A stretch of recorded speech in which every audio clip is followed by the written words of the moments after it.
Hey everyone, welcome back to the channel. Welcome to another episode of Nickel and Diming featuring my 87 Mustang GT here. So if you guys have watched the previous episodes of Nickel and Diming, you'll know that I left off because I did not have a rivet gun to be able to complete the door trim, the outer door trim, which you need rivets to be able to pop rivets into it because that's the hardware it calls for. I did not have one, so I went to the hardware store, picked one up for about $5, and of course in correlation to the Nickel and Diming theme, extra $5 here and there. It just happens to go that way. Price I'm willing to pay, price a lot of you guys are willing to pay and stuff like that. The whole point of the series really. So got the rivet gun, so now we can go ahead and finish up the door trim here. I'll get started on that. Let's take off this outer trim piece, which is just held on with the Phillips head screw in the corner. So pretty simple job, it's just one of those little things. So we'll go ahead and get to work on that, and then we'll have a little discussion on what future things are to come in regards to nickel and diming and major upgrades still left to do for the 87 Mustang. So let's go and get the tools together. Let's get started.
Nice new piece.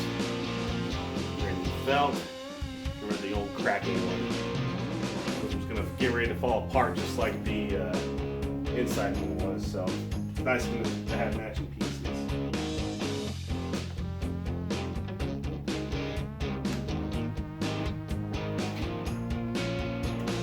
It gets behind the weather stripping like it's supposed to.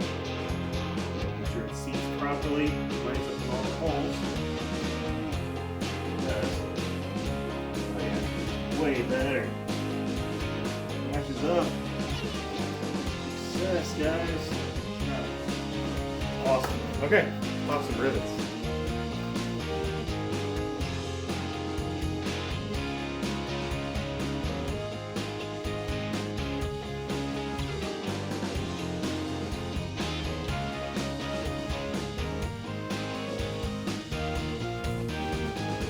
Okay, so we got this new piece riveted on. It's nice and sturdy on there. Go ahead and put the factory outer trim back on. We'll be done.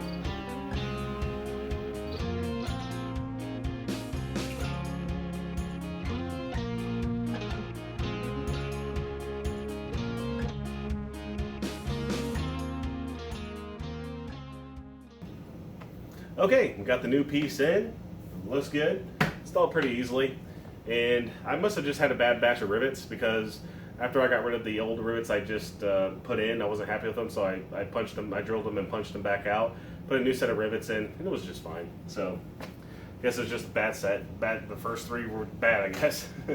So took care of that, and there's not really too much left on the nickel and dime list. Still a few little things. For example, the next episode may feature some paint work, and that's going to be in regards to my taillight lenses. Most of the factory matte black finish around the actual housing itself is faded or completely gone. So I'm going to take care of that probably in the next episode. And you know, paint stuff is not that fun, especially the prep work, but of course the results are always worth it, especially if you prep it properly. So probably going to take care of that in the next video. There's not too much left to do in regards to this particular car.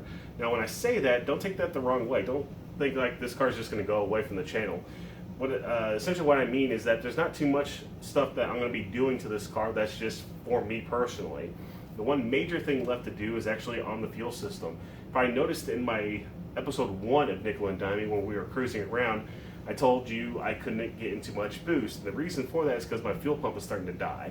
And what I mean by that is that the fuel pressure starts dropping when I get into boost because it can't handle it anymore.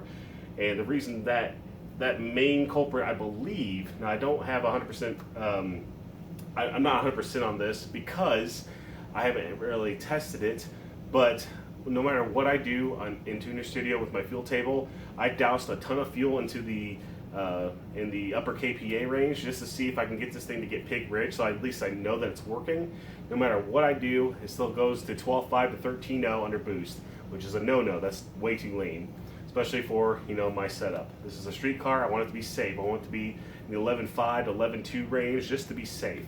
I even lowered the timing in it in the upper KPA range just to see if I could get the fuel system to at least kick in for just to be able to have some fun with it, really. And to no success. Still 12.5 to 13.0. So I believe that my fuel system is pretty much maxed out and the fuel pump is worn out. And the reason I think it's because I never upgraded the fuel pump wiring. It's, again, one of those afterthought things. I just replaced the fuel pump with a Aeromoda 340, and I never upgraded the fuel pump wiring, just left the stock wiring in there, wired it up, got to go just because it was literally the next day I was going to get the turbo kit started on the installation. So went ahead and replaced the fuel pump, and that was it. And it became an afterthought. Never thought about upgrading the fuel pump wiring because got the car tuned in pretty well. It was making plenty of power, and the air fuel was perfect. And then all of a sudden it wasn't happy anymore. So I was going to take the route that Neo Mustangs was taking. He made an awesome video in regards to upgrading the fuel pump wiring if you're keeping the factory fuel system. And actually the factory fuel system on Fox Body Mustangs can handle about 500 real world horsepower, no problem. As long as you got good fuel pump, good fuel injectors, and good fuel pump wiring. Neo Mustangs is a true testament to that because he's done it, and he's also done it really consistently using the factory lines, factory hanger, and factory fuel rails. So that's definitely a possibility. And I was going to do that, but I've changed directions a little bit. And guys, I'm not saying that doesn't work. What I'm saying is that I'm going a different direction because I plan on making more than that sometime down the road, and I want to be able to have a fuel system that can support it. So I'm going to be upgrading my entire fuel system. And if you notice also in that same video, when we were driving, you probably saw a box in the back seat, and that actually consists of all my fuel system components. So we'll go over that in a future video when it's time to get that installed. I'll go over all the components that we're going to be tackling. But what I want to say in regards to the Neo Mustangs trick, guys, it works because he's proven that it works. So if you're doing the same thing and you don't want to invest in an entire fuel system for your car, definitely check out his video, and you'll be happy that you did because you'll definitely get the most out of that fuel system using the factory components. So guys, beyond that, when I say this car is not going to go away, we still have some cool things in regards to Anderson Ford Motorsport, the place I am employed at, testing out R&Ding, and also, you know, testing out products that are currently available and also products that are going to be becoming available if all the testing and all of our R&D turns out in a positive way. So you're definitely going to see this car featured more and more there in regards to Fox Body components, so super excited about that. But I'm going to kind of leave it there. So we still have some more stuff coming, major upgrade in regards to the fuel system, so definitely stay tuned for that. And we still have probably a few more things for the nickel and diming series. So I know I kind of rambled on a little bit. I do apologize. I have a tendency to do that. But guys, that's just the name of the game. The whole point of this series is that it's going to happen. You're going to come across things that were an afterthought at the beginning, and you're going to come back full circle to come do them at some point. And it's going to cost you $5, $20, $50, $100 here and there. Adds up over time. So keep throwing those dollar bills out, y'all. Okay, so that's going to do it for this video, guys. If you like my content, please like, please share, and subscribe. Be sure to hit that notification bell so that way you don't miss out on any new content comes to the channel. Take care, and we'll see you in the next one.